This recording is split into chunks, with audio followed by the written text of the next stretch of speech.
Hey guys, it's your boy Finn Collins, aka the Brazilian Bombshell, also known as Lil F1. We're here on the FRC show today. I am joined by Josh Pook, and let's get straight into it. So, I want to discuss a topic that isn't spoke about a lot in today's society, and that topic is men's mental health. I myself, I struggle with mental health issues, and I have done for a couple of months now.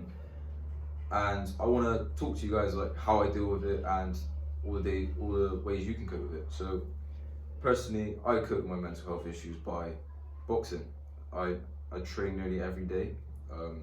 If you have me on social media, you'll see I train a lot. Like even this morning, I was up at 5 a.m. I was going for a run, and I put that on my Instagram story. So anyway, the point is training can really help as it releases dopamine. So dopamine is a chemical in your body which makes you feel happy. So you know when you go abroad to like hot countries such as Spain, wherever, your dopamine levels they spiked because it's hotter and you feel happier.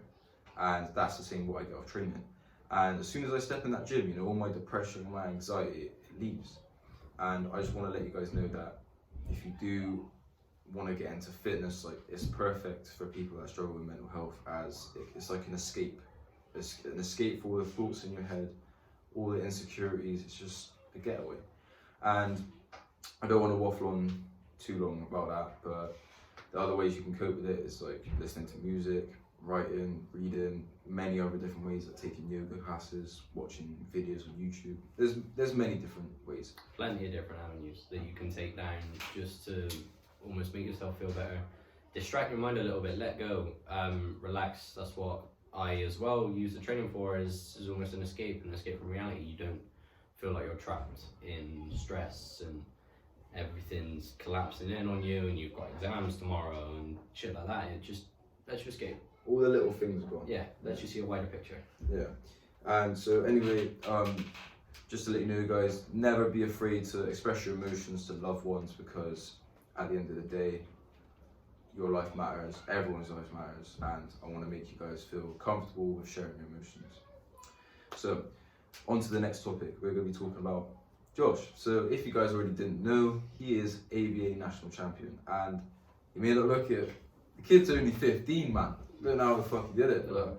Yeah, he's fucking 15. So, let's get straight into it. So, I want to ask you, how long did it take to become national champion? How much dedication, how much grit did it take to become I believe national champion? it took the entire time I've been boxing to be national champion. It's going to take the rest of the time that I do box to be world champion.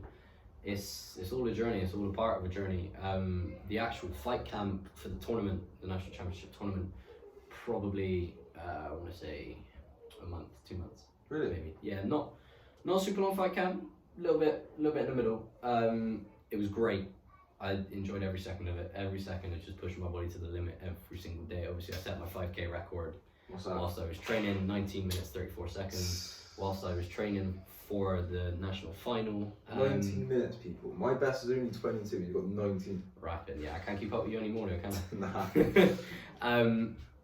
Yeah, it was a good release of letting my time go, letting me build my body to be the best I could be. I didn't have to cut any weight. Obviously, it was just after Christmas. I got given the option just before my coach actually signed me up for it. I got given the option, you can go 60 kg and under, or 61 to 63. So you thought, fuck it, I'm gonna eat as much as I can. Yeah, well, no, the thing was, it was like, he even said to me, the first thing he said to me, he knows I love my food. The first thing he said to me was, it's after Christmas. What do you want to do? I was like, yeah, 61 to 63, fuck it, we'll go. And I did it, and obviously the thing, the ABA is a bit smaller than EB. Yeah. So not as many fights. I had 2 fights in the lead up, so I've had 9 fights in total.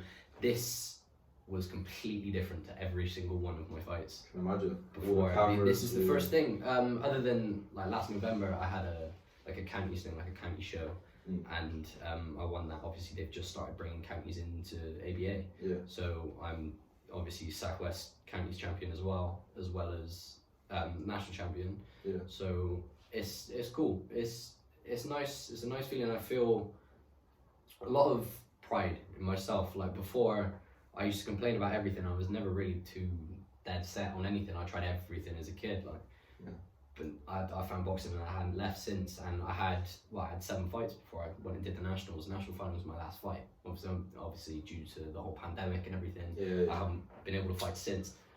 But I've never been happier than the week after I won that title. It was like imagine you're on the fucking top of the world. Exactly. You're national champion at 15. I've been put down the entire time I've been boxing. I've been put down by like people I regarded as friends, and obviously I kind of do thank them because that made you that work that harder, made me want to push harder. That made me push harder. To prove them wrong, yeah. Like fuck Exactly. you, I became who I am. You're still there, you know what I mean? Yeah. The start of my amateur career was very rocky. I lost my first 2 fights on the bounce, and then I won one, then I lost one, and then I think I lost another after that as well.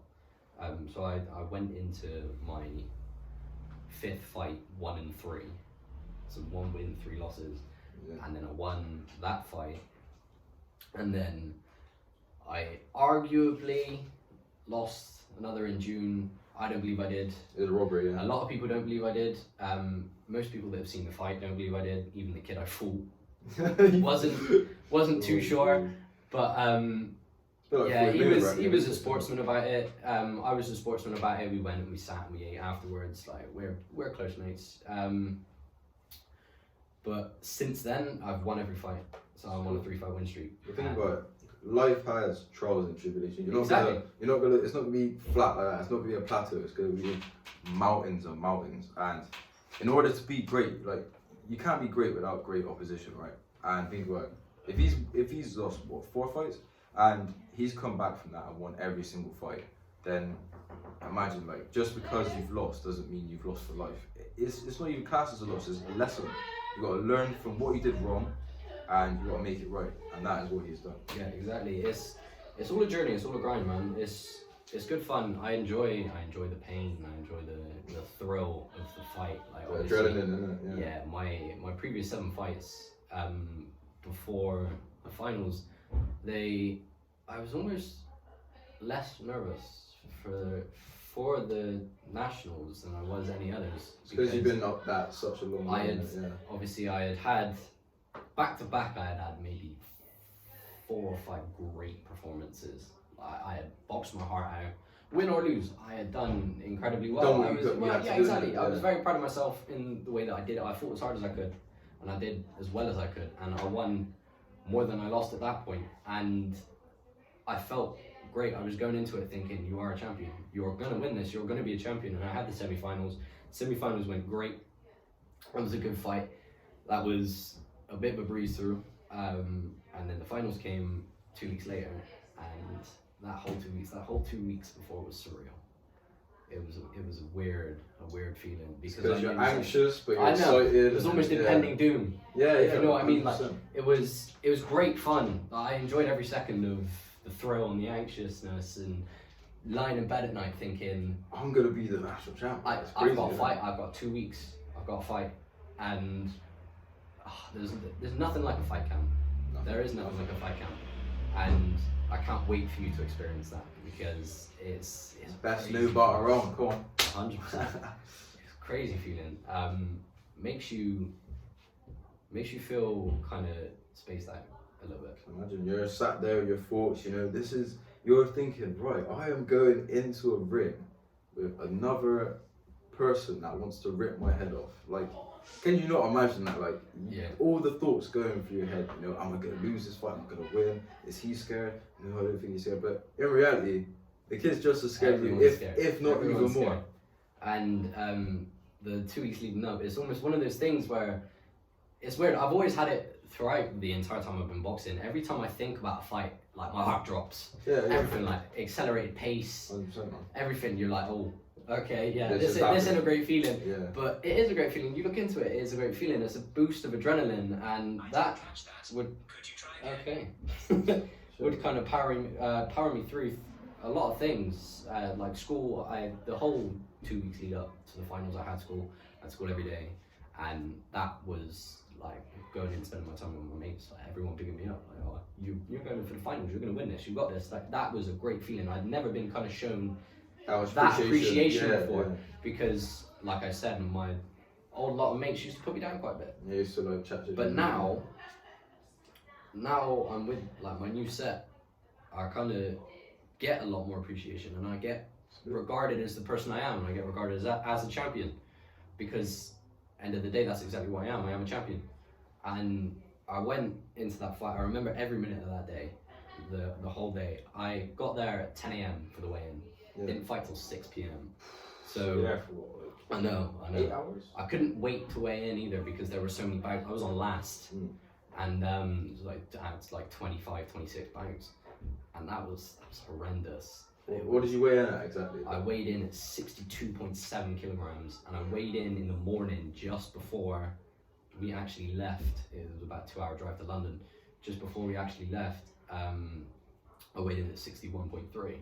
Oh. So I basically gone, right, this kid's, because like I knew what the kid looked like. He was a kind of big kid. Like he looked pretty hench. I was like, right, I want to put like maybe a little bit more on, just so I got that extra little bit of weight smack in my behind punches. yeah, exactly. And I did exactly that. I had a breakfast meal deal and a grenade bar on the way down there. And perfect combination. in it. And then I weighed in. We had time to kill, so I went and had a nap. In the changing rooms, I used my pads as a pillow, led on the because it's like the basic school changing room. Oh, the benches. Yeah, exactly. So I literally slept for an hour on these wooden benches using my pads as a pillow, just kind of sitting there, spaced out. Like I fell asleep easier than I thought I would. Cause it was, I expected myself to be nervous the whole day. Like staying up thinking, right, I can't sleep. Yeah. We ended up going out because it was near like a little bit of a shopping centre in London. Right. We ended up going out for a Wetherspoons breakfast. Where in London was it? Fulham, I think, or Feltham. One of the two. I can't remember. I can't remember the exact place. But it was best Wetherspoons breakfast I've ever had. 10 out of 10. It was great, and that loud breakfast. I know. And then we actually went back. Spent the day watching a bit of boxing. I was chilling. My mate Jasper came down with me, and obviously to support, to watch, and we were watching all the fights. That was good. That was a good experience. It was cool to see because obviously it's schoolboys. Yeah. At the start, we could see everyone that was fighting, and it was seeing all these young kids It's a good experience. go at it. It was great, and it was game time. And I went back to the changing room, I got my kit on, I got everything sorted, I got my head guard sorted, my gloves sorted. So you think, fuck, right, this is the big movement, Kit is the first time I had ever actually worn my custom shorts. Yeah, because you got the JP on the front. Yeah, well, it's Pook on the front, and then I got... On your vest, it's JP. Yeah, my sponsors, initials, and like the company badge down there, and then obviously there were a pair of Susie long shorts, and they had that badge on the back, and I kit these on. I remember I feel like in a superhero movie when they put costume on for the first time. Oh yeah, like Spider-Man. Yeah, Put the exactly. fucking suit on. I put these on and I was like, damn, okay, I can get used to this. Yeah. And I went out and I did my thing. 3 2-minute rounds. First round came out, absolutely dominated him. Second round, I don't know who was giving him a pep talk, but he came out flying. Yeah, I bet He was coming for vengeance because that first round he just knew he's like, fuck yeah, you. mate. Came out that second round swinging haymakers, literally just trying to kill me like the whole time. It was great. I loved it. Did you stay calm? Did you like relax? Yeah, obviously. Training health and everything. The first round, maybe the first 30 seconds, and Tyler, my coach, picks up on it. Every so often, I was excited. I was raring to go. I got out there, shot out straight away, middle of the ring, bang, just start throwing these big shots for the first 30 seconds of the first round. I'm like, yeah, let's go.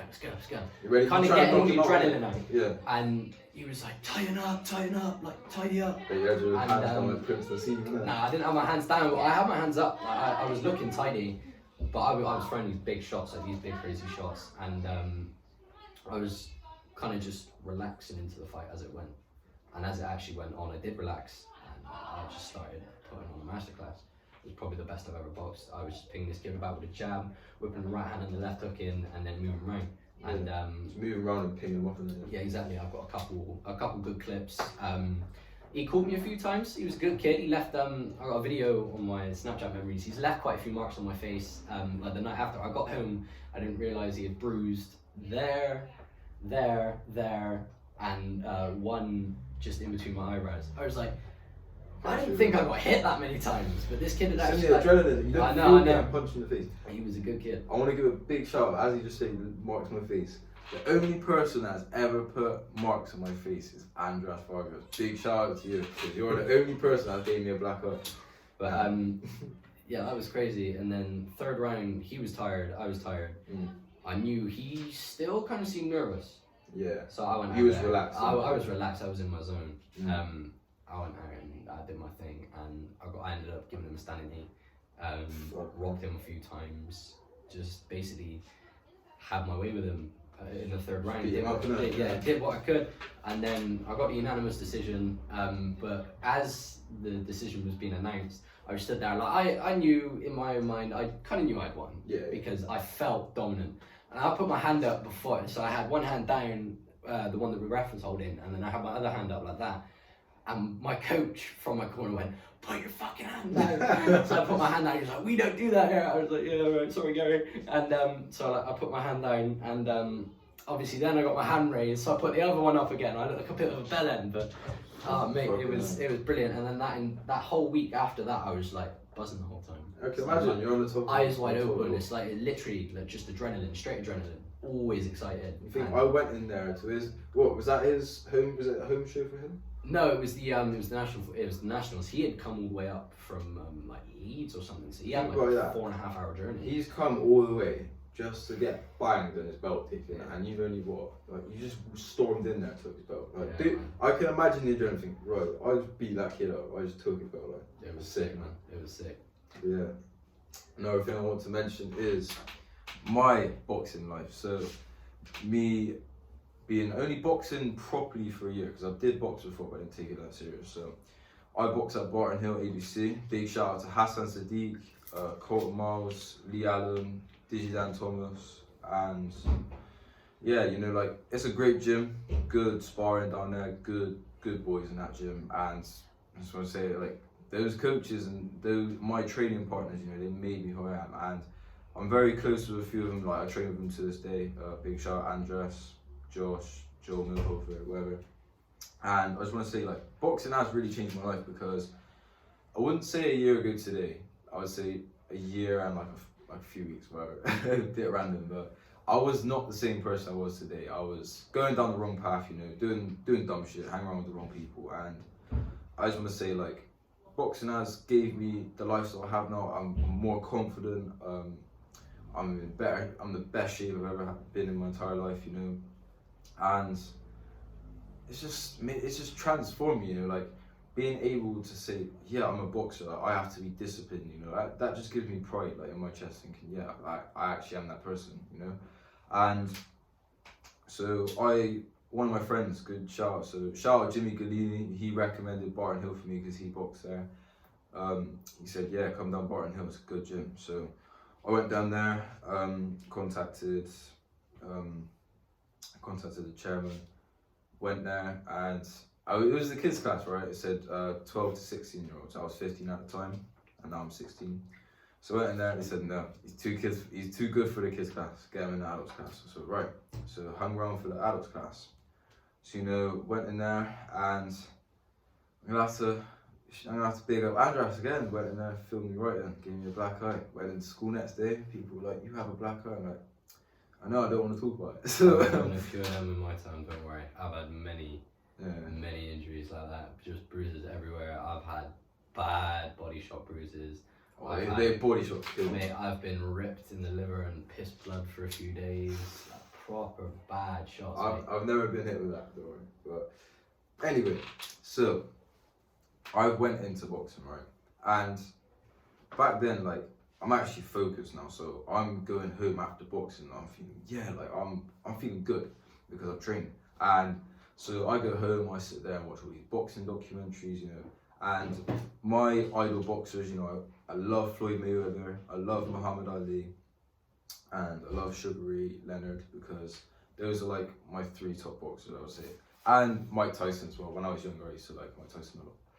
And, you know, so I go home, watch all their highlight reels, like how to do this, like what they did, like how Floyd did the Philly show, how like Muhammad Ali did the shuffle and stuff. Like, I was so intrigued because I've always been around martial arts. I've never really been around boxing until I got a little bit older. But I've always been around martial arts. Like fighting in general has always appealed to me ever since I was a little kid. Ever since I was 7 years old, and like going home and watching people do this things. Well, if they can do it, why can't I? So I've went to training at least 2 to 3 times a week, and I was running like nearly every day. I was in really good shape. And then boom, Christmas came. I went for some runs, but I wasn't really training that much. I was kind of slacking. So I came into boxing, and here's another thing I want to talk about. So the reason why people have asked me before, like, why have I got this heart in the back of my head? So I don't know if you can see it, but I've got a little heart there, and that is because earlier this year I lost my stepdad in a fatal car accident, and so that really did push me to go harder. It really did push me to train like every day was my last. Like, Kobe Bryant, right? I took his Mamba mentality to the next level. Like, I started training nearly every day, and it just went up from there. Like, it was hard. It was really hard. And that is part of why I struggle with mental health today, because just processing everything that happened. So anyway, comes March time, my coach says, right, you're ready for a skills bout, boom, boom, boom, get you trained up for it. So went down to Bath to get my medical done, aced it, lungs are clear, eyesight's fine, whatever, heartbeat's okay. And then, so yeah, I've got carded, I'm ready for this bout. Boom, on the news, cases of corona happen in the UK. So I'm like, fuck. So everything's like shut down, come off school, boxing's closed down, something, and fuck. Messed the whole game up. Yeah, messed it all up. I could have been punching people up right now, but they say everything happens for a reason, so gave me a lot more time to prepare. So over lockdown, first few weeks I was kind of slacking, I was kind of chilling, because I was stuck between, I have so much free time, I can be unproductive as I want, because I could sleep as much as I want. I wouldn't have to worry about waking up early to go to school, or like, going to boxing. I could just chill all day. So I don't know if I'm the only one, but I downloaded Warzone, right? I started sweating out Warzone. So did that for like 2 to 3 weeks.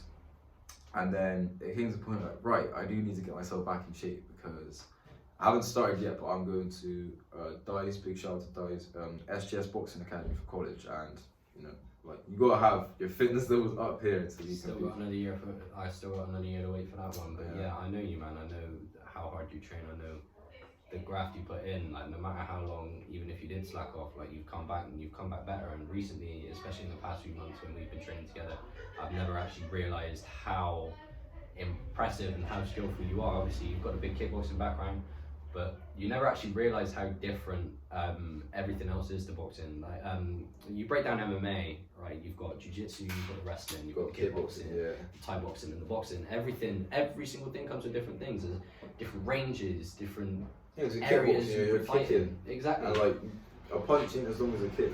Obviously, there's still certain things that I can nitpick when I take you on the pads that are stuck with you from when you did kickbox, but you have come on massively. Thank you, bro. Since when we've been training together, obviously over lockdown, and you've been doing masses and masses and masses of improvements every single time I see you. Like, every week there's just been I've got to evolve. Exactly, you're evolving every week, man, and it's brilliant. Like, the one thing I love about training you, and even just training with you, is you listen really well. And when I do tell you to do something, like even the little drills I give you, like the coin one, you put 2 coins in your hands, you hold them on the side of your head, and you move your head, just get you used to holding your hands up. I told you to do that, you went away and you did that, and you came back the next time we trained together, you were brilliant at keeping your hands up when you moved your head. And it's nice to be able to coach someone that will actually listen to you and take it in there in those ways. Exactly, it's excellent. Yeah, thank you, bro. I like that. Thank you.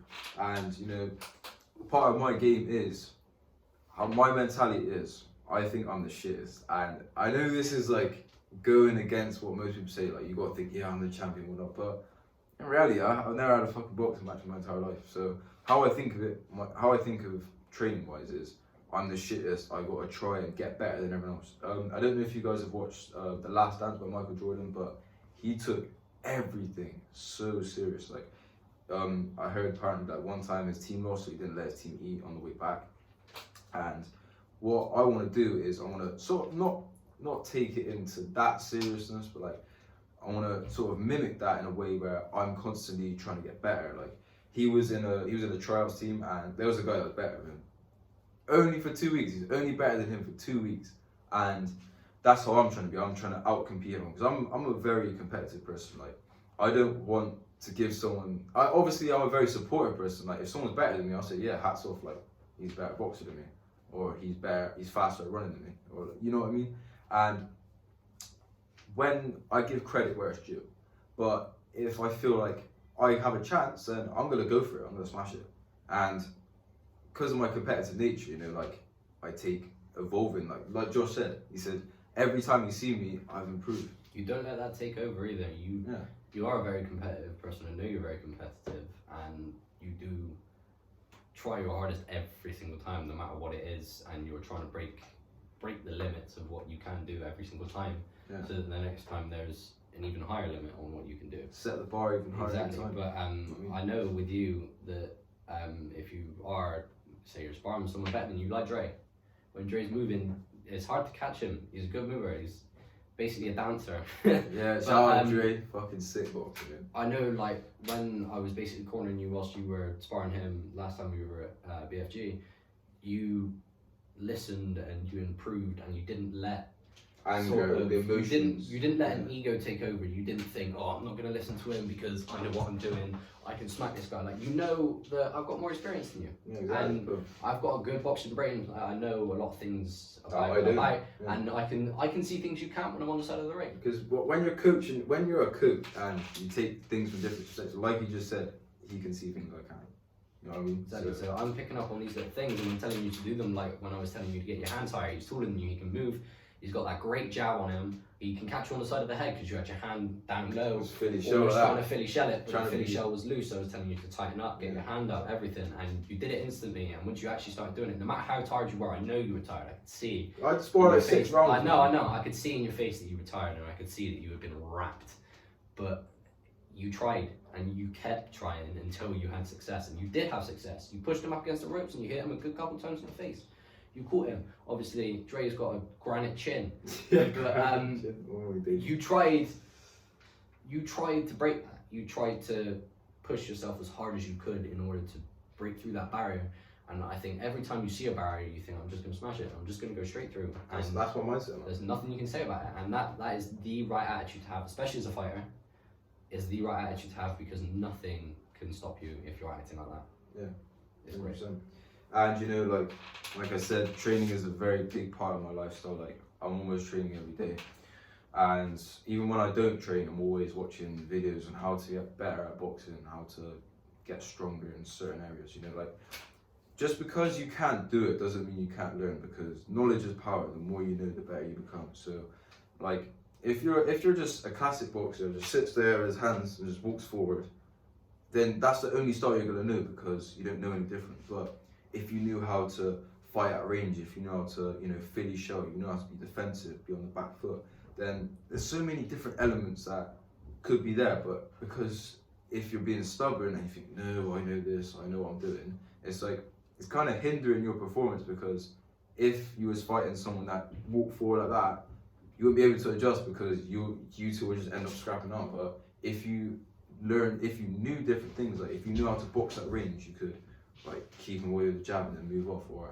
if he was a very defensive back foot fighter, you could sort of lead him against the ropes, hit him with a check hook and then move off. It's That's like, what you're doing properly as well. Yeah. One thing I regret not doing sooner is training with more people. You train with me, you train down Bristol Fitness Gym, you train at Barton Hill, you train with everyone you can, you take every opportunity. And I wish I would have done that sooner. Obviously I did that with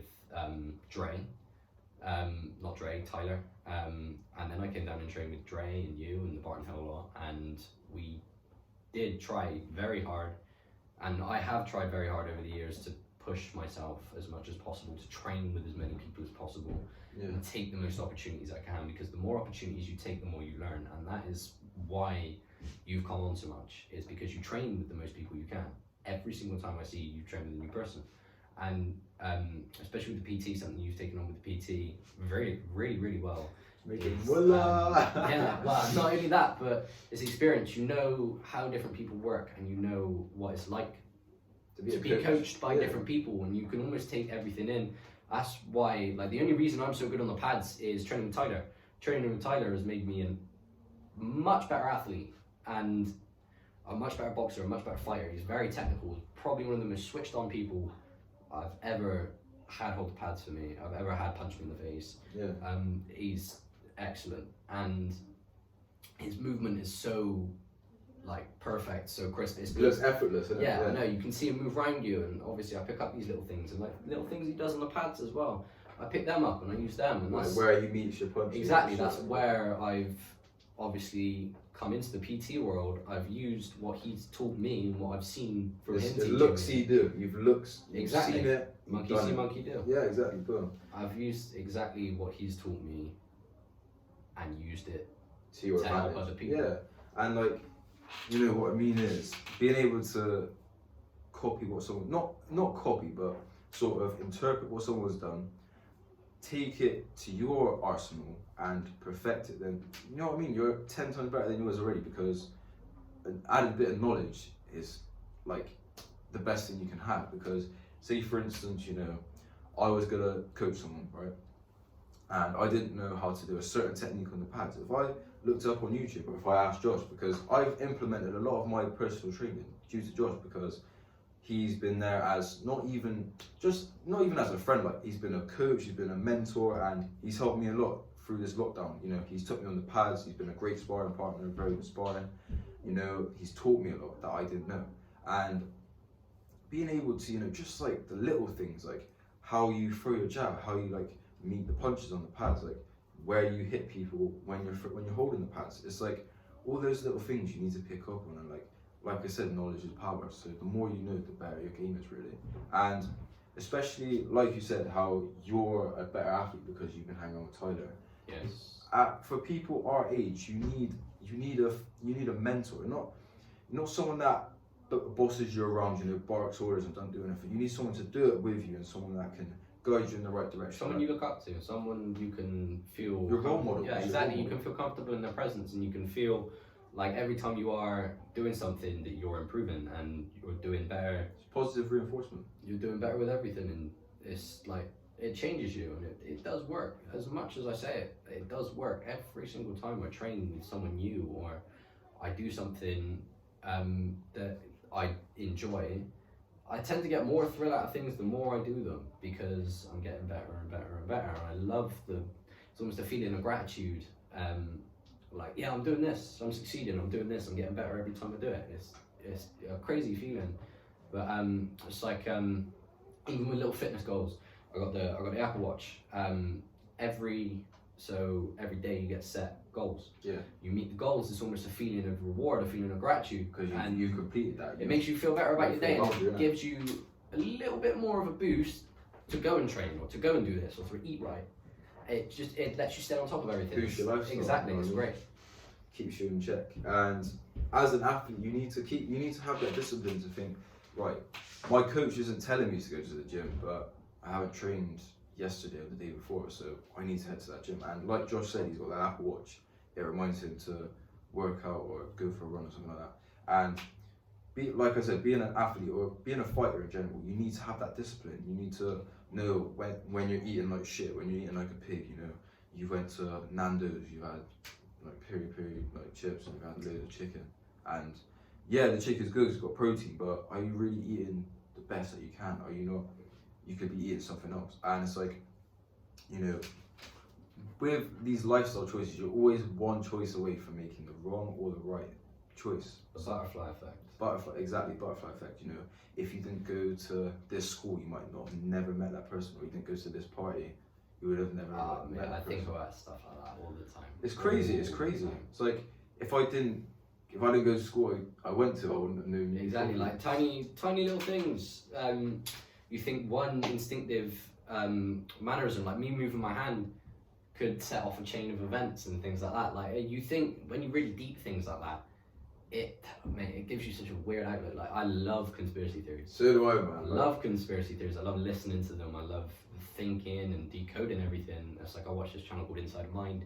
Yeah. They almost break down these conspiracy theories, So- and they give loads of different ones, and then obviously take their own opinions and everything, and things like that just like amaze me. The way people's minds work. Some people's minds can Very complex. yeah, some people's minds, like Elon Musk, you look at Elon Musk, he made PayPal, he made Tesla, he made SpaceX, he sent a fucking car to space. Like who in their normal mind sends a I car know. to space? Like, this man is a billionaire, probably one of the smartest people on the planet, and watching his Joe Rogan episode, you can see how his mind works. Like, as it goes through, obviously it's like a 3-hour long episode. He's the one he smoked a joint on that one. I know. I was like, what So the fuck? funny. Joe Rogan does that with everyone though. He gets everyone to smoke with him. But Yeah, that's fucking jokes, man. he almost breaks down his psyche and how his mind works, and it's absolutely incredible. The things he thinks about, like he believes in the simulation theory that we're all in a Universe is a simulation and everything's like, you think I think his argument for it was, you look at video games now, right? You got like VR headsets. Yeah. You can literally live.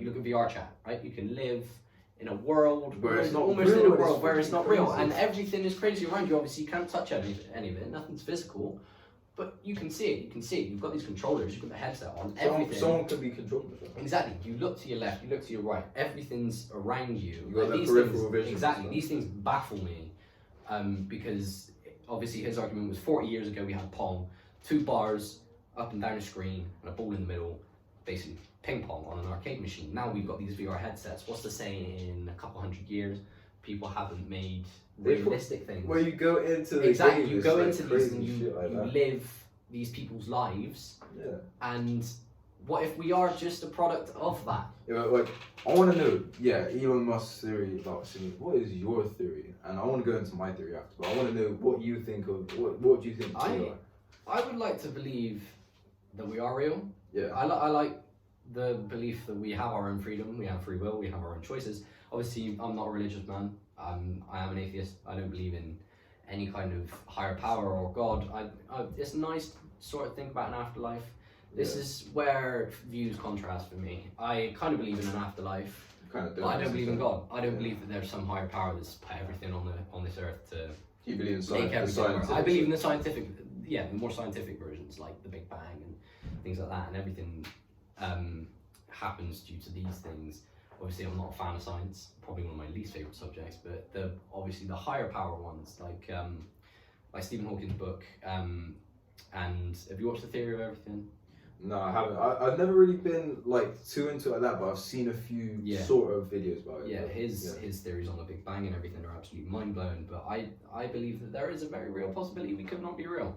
This could all be someone controlling us at the minute, but we just don't know it. Fucking butt up Exactly. And it's crazy. It's a crazy thing. Have you ever watched Rick and Morty? Yeah, I love Rick and Morty. You know Roy? Yeah. The game from Blitz and Chits, where he sits in the machine and he literally becomes this man. He lives out his entire life. Yeah. It's literally an instant. You know season 4 when Rick has the implant where he has his own toilet. Yeah. Yeah, and Yeah. and he's like Oh threatens my to kill God, that guy man. because he uses his toilet. That episode was Like incredible. that's his own planet that he made. Yeah. It's like crazy. But this Roy thing is, again, adds on to the simulation theory, is you go into this game, so it's like an arcade, it's an arcade machine, it drills into your head, attaches it on. It's a couple minutes for you, like actually you on the outside world. But it feels like hours or days. Or It whatever. feels like an entire lifetime whilst you're actually in there, Really? because you literally play out this man's life and see how well you can do, like if you can get rich, and he ends up obviously like owning a carpet store and dying of a stroke and stuff like that. Oh, I think I've seen that. Yeah, yeah, exactly. So Yeah. you live out like an actual person's life, and it's mad to think like this actually could be us, but everybody separately. That's obviously the only thing is, would everyone be playing? And obviously things throughout history, like you can go back and live through this person's life, like the Assassin's Creed games, the Animus. Yeah, where you go through like all the different games, like when you're Ezio and Ezio. Yeah, like, exactly. When you're what's that Native American guy in Assassin's Creed 3? I know you're on about Kenway. Yeah. Connor Kenway. And so you get into the Animus, and this Animus projects you as someone you aren't. You're living someone else's life, and all these things can affect what happens. But if you are actually in that position where you're controlling someone else and you do something, could that affect the future? Again, the butterfly effect. Yeah. Everything has to happen. It's almost a domino effect. One thing happens, sets off a chain of events. Perfect, man. Perfect. It's been so. You know, if I flipped his water bottle off the desk right now, I'd slap you. Fuck you! I'll punch you up, bro. Yeah. If I trash the desk, like what the chain of events that would happen now would lead to like a conversation between me and him. Like, obviously that's obvious, but it's still part of the butterfly effect because it's a chain of events. And if you did slap me, then you know, brawl would break out on camera. All hell would get loose. All the smoke. On top of it. Dude, but yeah. You know, it's crazy how the world works. It's like Michael Jackson on 9/11, and he was meant to be going to that very building, but because he missed his alarm, he didn't go. It's like, well, what if he did go? I've heard a couple of those stories. Yeah, it's crazy, isn't it? People actually supposed to get on that flight. Steph MacFarlane as well, the guy who made Family Guy. Yeah. He was actually only 4 minutes late for Really?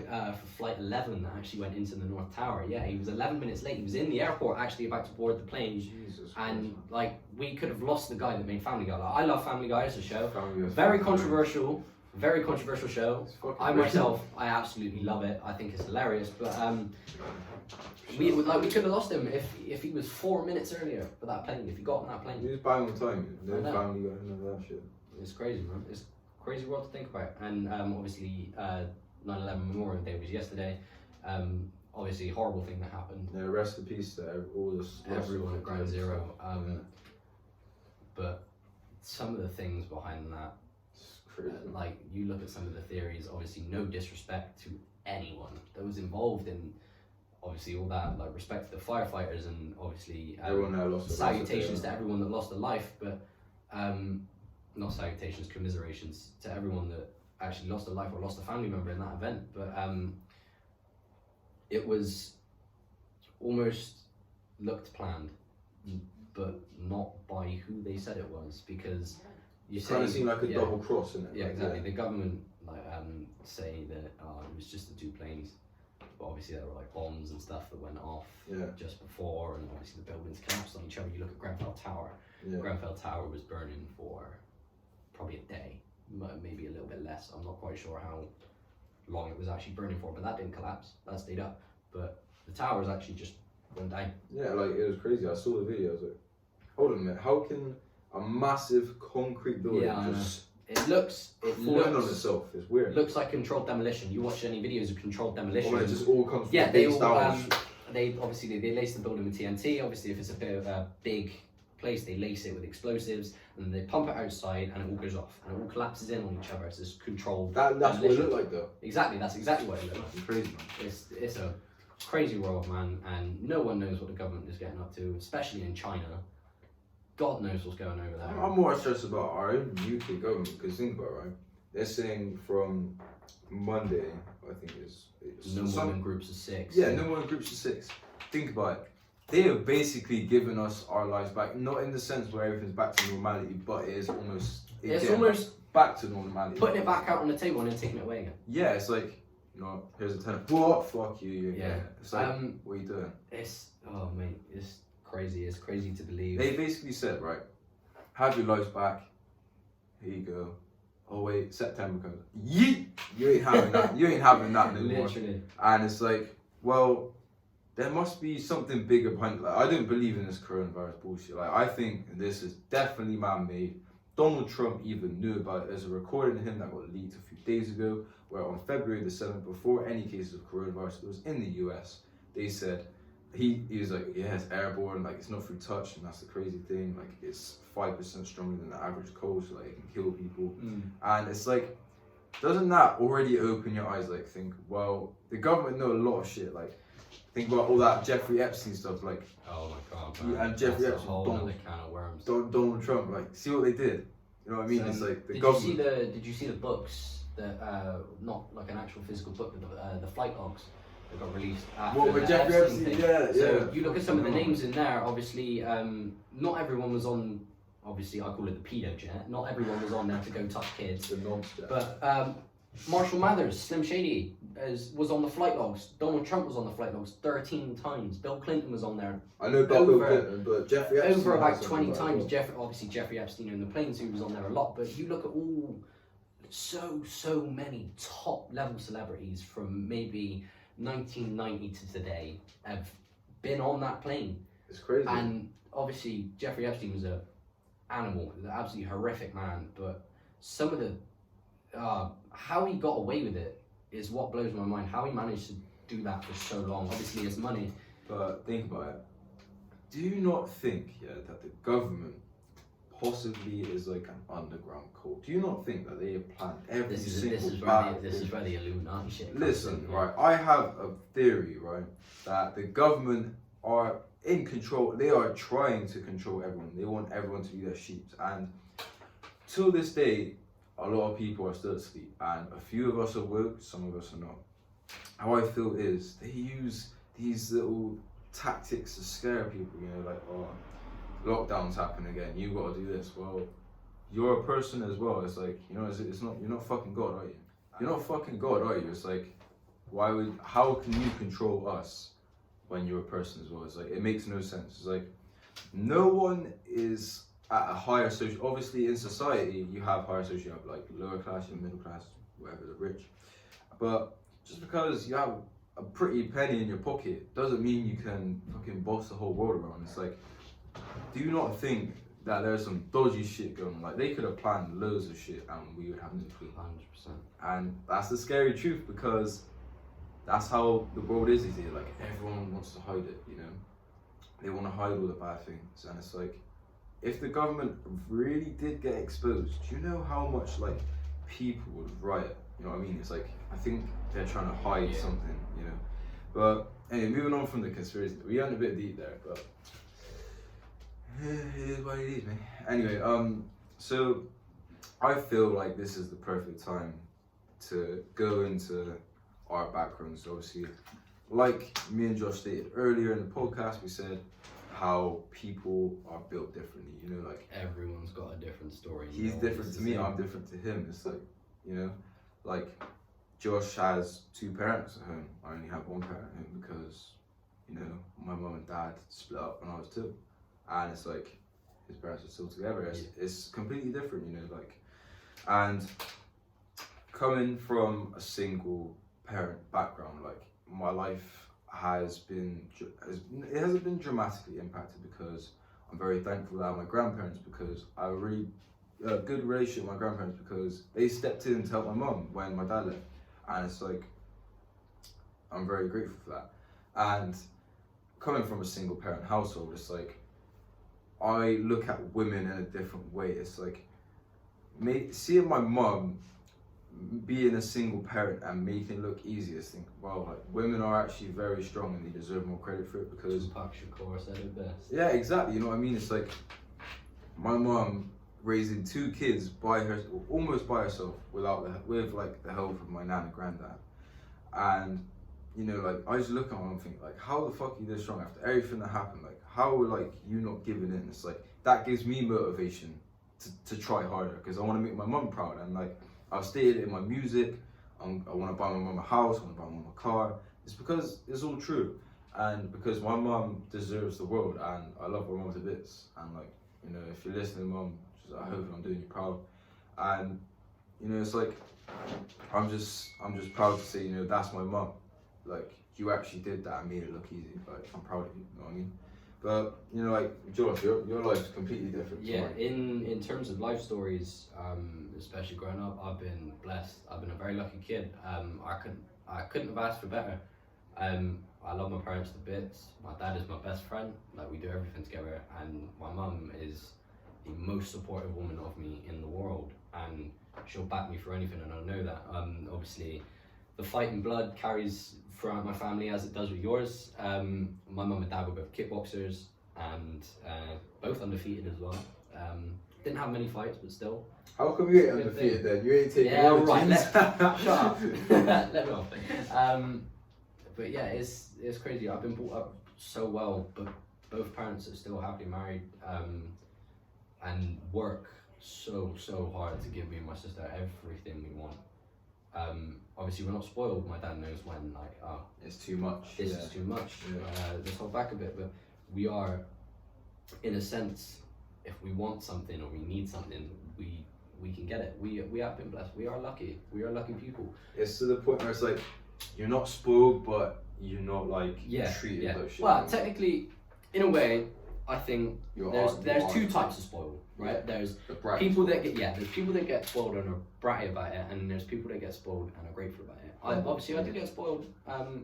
Like obviously I got this whole gym, There you go. which we converted my garage into. Obviously we've got a shed out there that is now the garage, but this is The gym. like this is where I make my money. This is where I spend most of my happy time, especially through lockdown as well. This has been my happy place. Has been this room.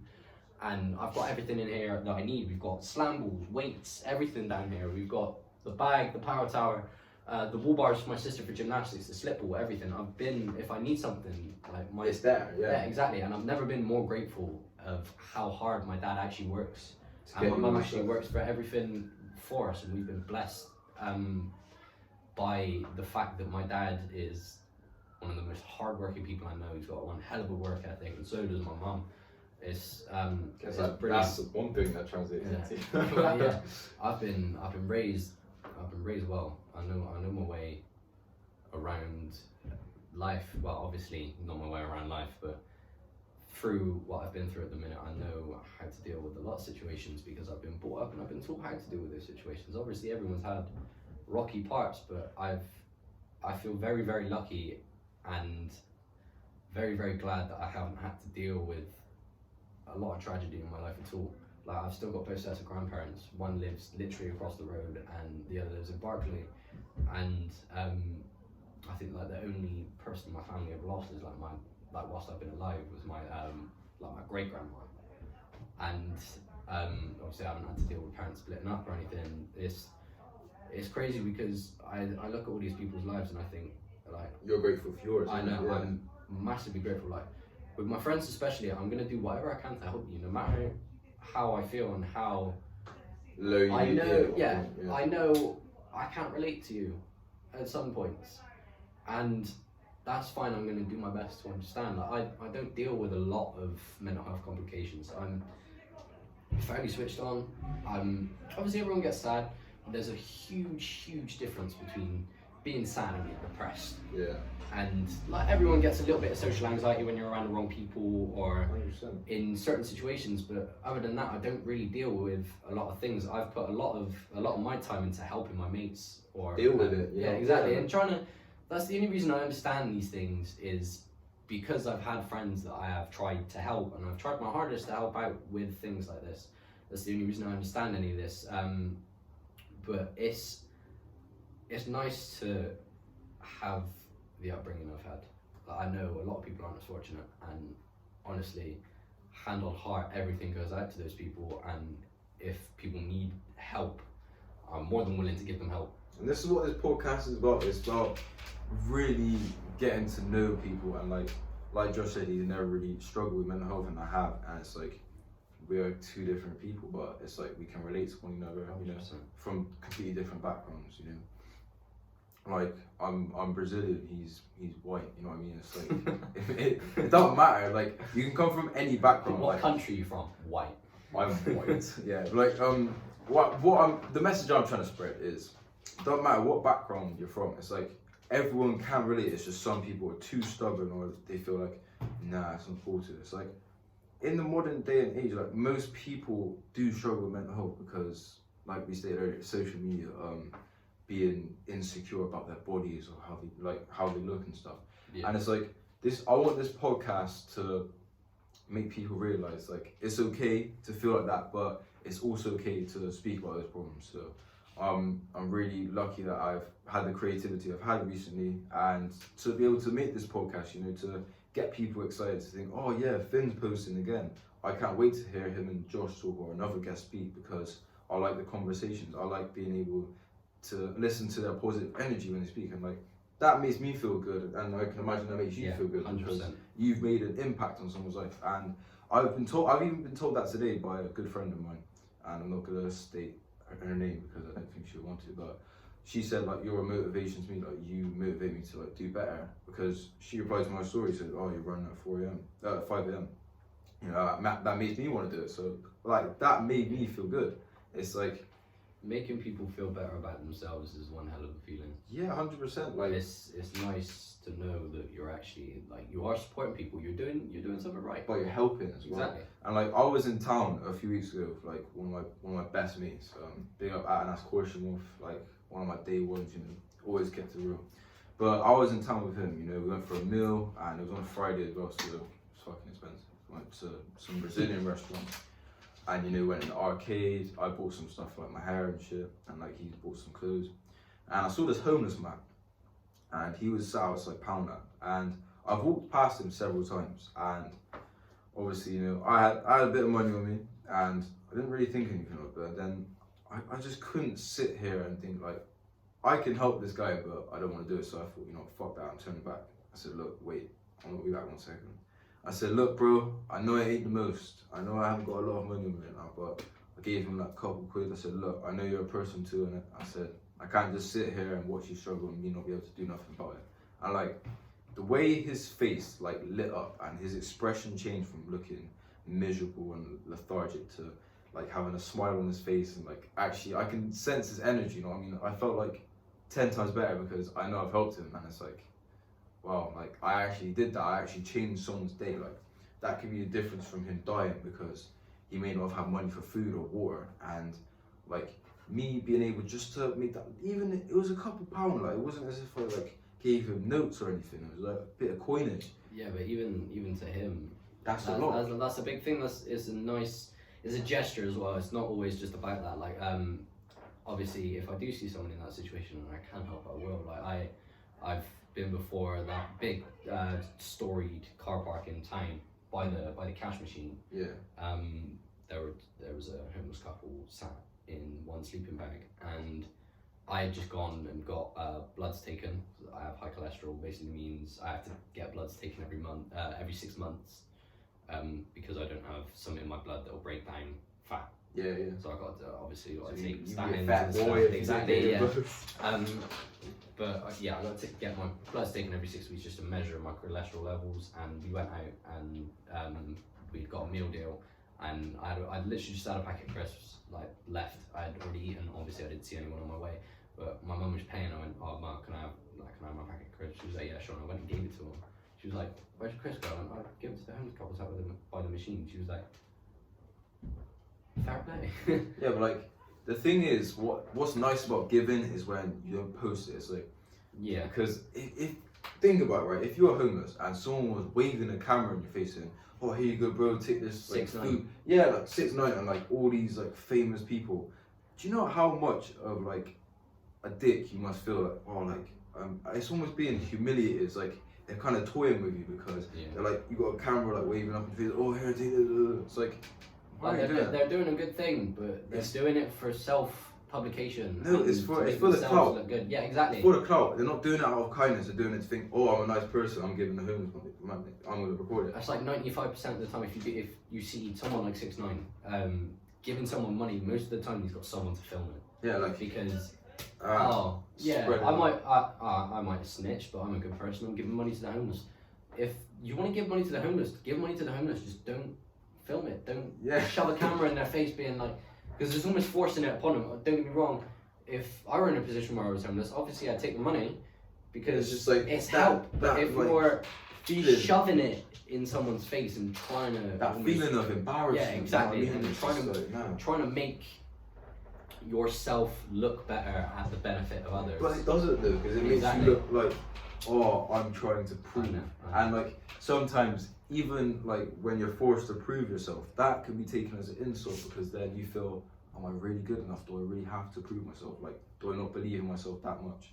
And you know, it can get like that because if, say, for instance, you know, me and Josh are boxers, right? And if someone questioned our boxing ability and I had to go, right, I'm gonna have to fight this kid, that shows that I don't believe in myself. That shows, do I really have to prove myself just to like fight this kid, just to say I'm a good boxer when I could have avoided that situation? Like with me, I try and stay out of all conflict. Like I'm a very peaceful person. Peaceful person, yeah, exactly. I don't start shit for no reason. I'm not about that. I'm not about anything like that. And I don't respect people that are like that. I like to keep myself to myself. I like to do everything I do In your way, innit? in my way, and obviously if someone's gonna start shit with me, they can hold smoke. exactly. I can back myself. I know I can back myself. I'm a fighter. Yeah, that's what you're born to do, bro. I'm not gonna use what I've learned just to force arrogance people. almost. Yeah. Exactly, like, oh, I'm a boxer, I'm gonna fucking smack you. Like, I'm not about that. I don't like, and I wouldn't like to be about that. I like almost having the mentality like I don't drink, I don't do anything like that. I'm almost like, I take pride in that because I can say like, no, I do something better. I spend my time and my money on things I actually want to That's do. actually in you, like, Exactly. It makes you healthier, it makes you like more confident. It's like, and you're clearer minded as well. 100%, man. 100%. If you're sat there smoking your life away, then how are you meant to have a clear mind when you're fucking high all the time? It like makes no sense. It's like if your mind is always clouded with, oh, I want to get high today. Clouded vision. Yeah, it's clouded vision, man. Like, the only way to pull the wool over your eyes is when you sober up and then you step away from the wool. When you just spend time by yourself. It's called self-love, and you realize so much stuff. Like, and that's what happened to me. Like, I've realized a lot. I woke up before I was asleep, but like a year ago today, like I went on that journey, and the hardest part of the journey is starting. And I'm so glad I did start, because if I didn't start, where would I be today? So I'm not even sure. I can't even guarantee where I'd be today. Every story has a beginning. Don't think You know what I mean? you're going to start off in the middle. You look at all these billionaires, people like Jeff Bezos, right? I was flipping burgers in McDonald's, and I was the richest man on the planet. Amazon started in his uni dormitory, and now he's worth so like some a few $100 billion. The thing about Elon Musk, he rented his house out to have house parties. Exactly. Just to pay the bill. And then look, he's sent, like we said, he sent a car to space. He made SpaceX. Like, he made Tesla. Right. Elon Musk is just a hero. Yeah. That guy is funny as fuck. The guy bond a zoo with Joe Rogan on his fucking podcast. Like, it's crazy, man. But yeah, I don't think we have any more to say. Thank you for tuning in. Thank you for taking an hour or so out of your time to watch this video. It really is appreciated by both me and Josh. Yes. Please stay in contact, keep following my page. My Instagram is fstacks77. I'll put that in the bio. And stay tuned, because there will be more content coming. And I hope you enjoyed. Thank you for listening.